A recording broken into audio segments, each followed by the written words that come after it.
I've got some numbers for you. 1654, so 1654. 82, 82. 65, 65. Sounds a bit like bingo, doesn't it? Well, it's not really bingo as such, but do you know what these numbers are?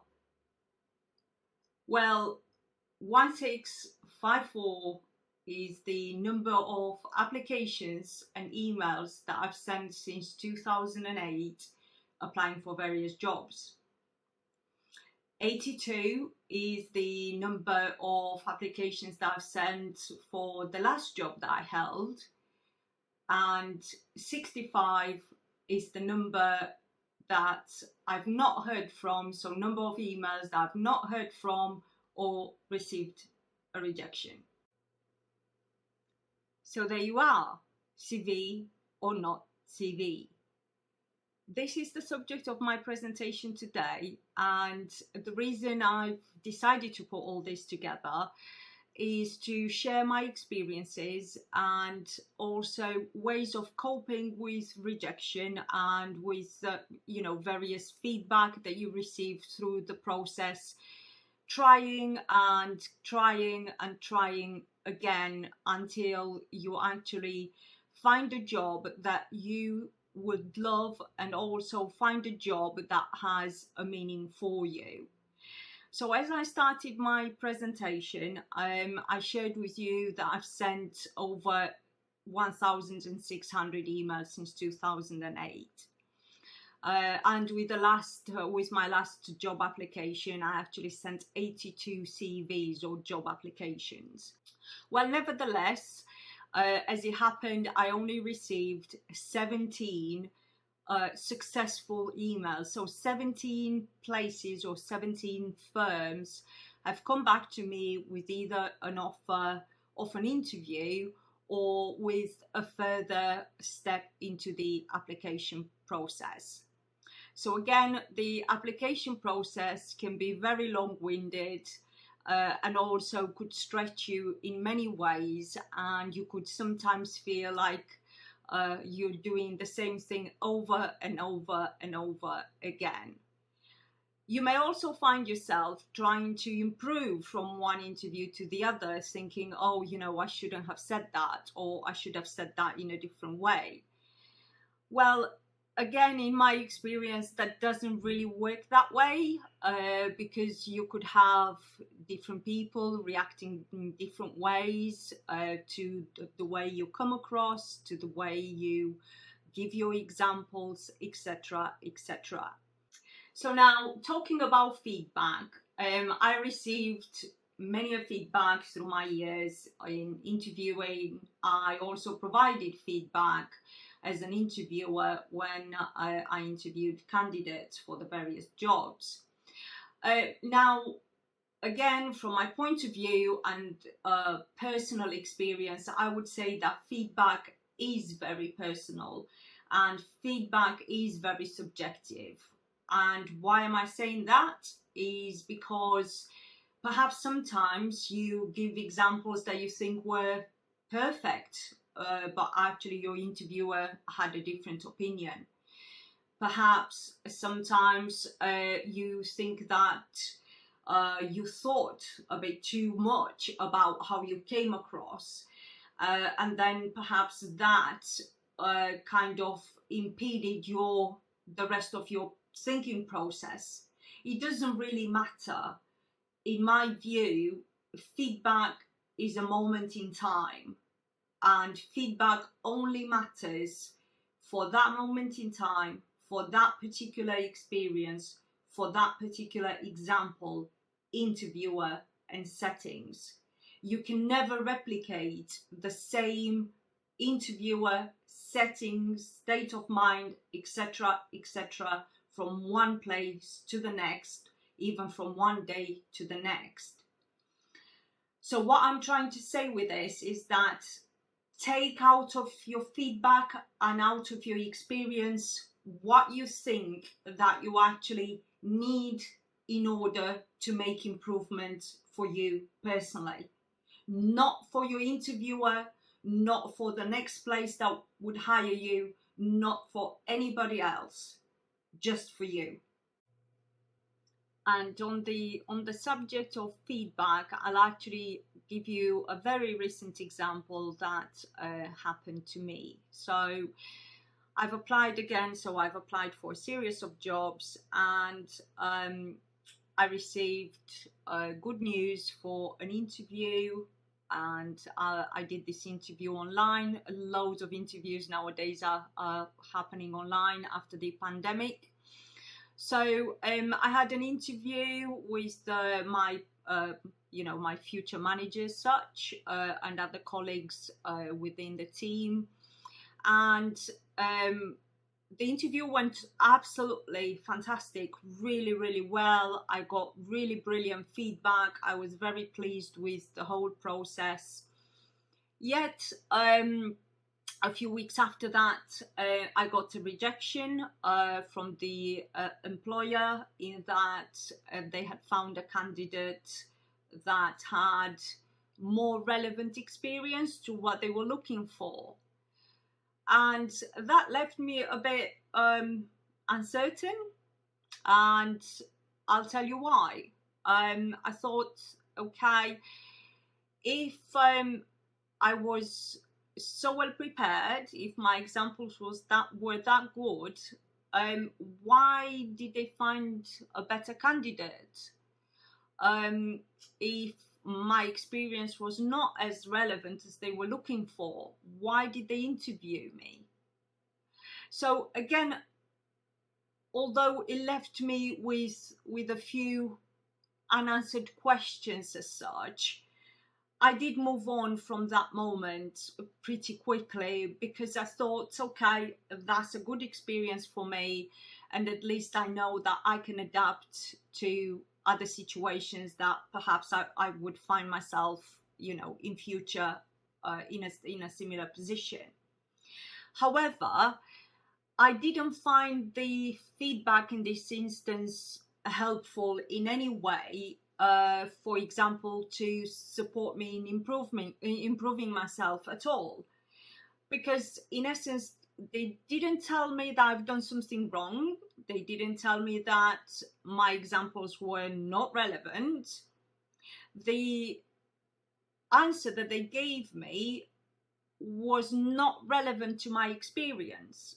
Therefore, I chose to just listen to it, tick it off, and then move on.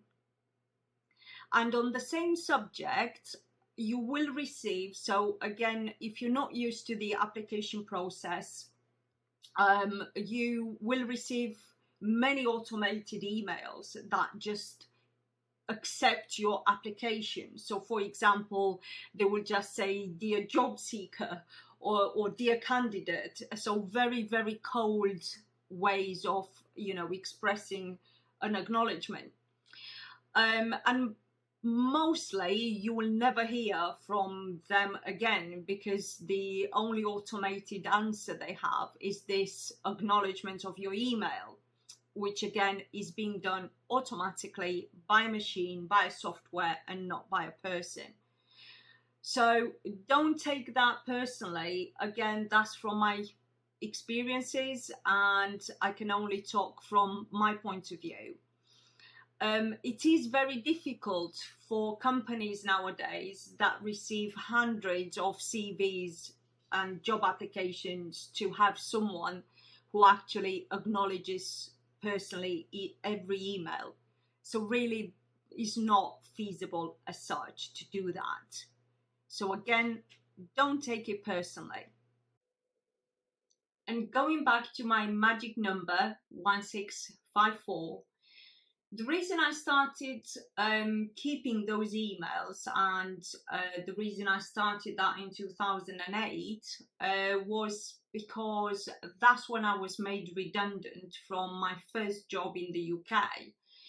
Some of you who are a bit older will remember the crash and the crisis that happened in 2007 globally, which triggered 2008, 2009, and going forward a recession. and also a massive change in the financial industry, financial services in the UK.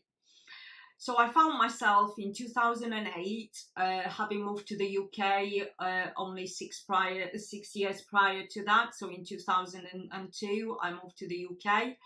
So I was fairly new to the industry. I had pretty little experience as such. I had very few qualifications in the UK, as my qualifications from Romania were not recognized in the UK at the time.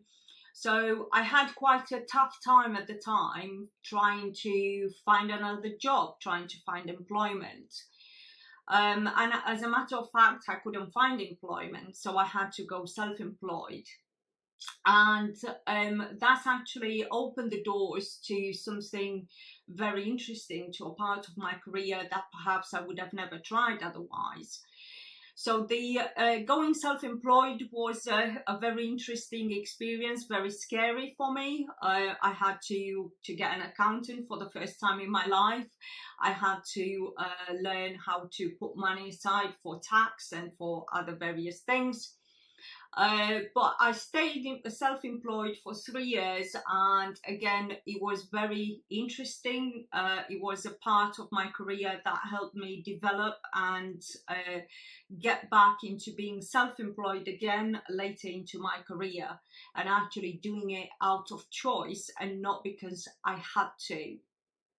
So again, the process was very, very long and very difficult, and I guess the reason I started to keep all these emails and correspondence was just to demonstrate to myself and help me remind myself that it's never easy finding a job or moving on. You have to decide very carefully as to the next step, to the next job, and that sometimes it may not work out the way you wanted, or work out the way you thought it would be. And again, I kept all these notes and all applications just to help me cope with the rejection, with the numerous interviews, with people not getting back to me, with recruiters just trying to place me on any job just so they get a commission, with various loads of other reasons and scenarios. And this still helps me, and I think it will help me going forward with the thinking process, the recruitment process, the everything that happens every single time with a job application. So the next topic I'd like to cover is the CV, writing your CV. And what I've learned through the years is that there are so many different types and styles of CVs. And I guess in the past 5-6 years, I've also noticed the trend whereby there is software that is being employed to pick up on specific words in your CV. So, for example, if the job advert requires you to be proficient in Windows, let's say, or MS Office, and your CV says, I'm very experienced in Word or PowerPoint, then the two will never match. So you have to say that you are proficient in MS Office. So in essence, you have to repeat the keywords from the requirements in the job to your CV. So most probably every single time you'll have to adjust your CV slightly to ensure that your CV wording matches keywords in the job description. Again, I am not saying make up things or, say things that are not true. What I'm saying is that adapt your style in your CV to the keywords in the job advert. what I have also done for this presentation, I've put together a template, a formatted CV that I use for myself, which again I've developed through the years of application. I found that this way of presenting my experience is very easy to read, and also it provides a bit of background to my previous employers and the reasons I left those employers.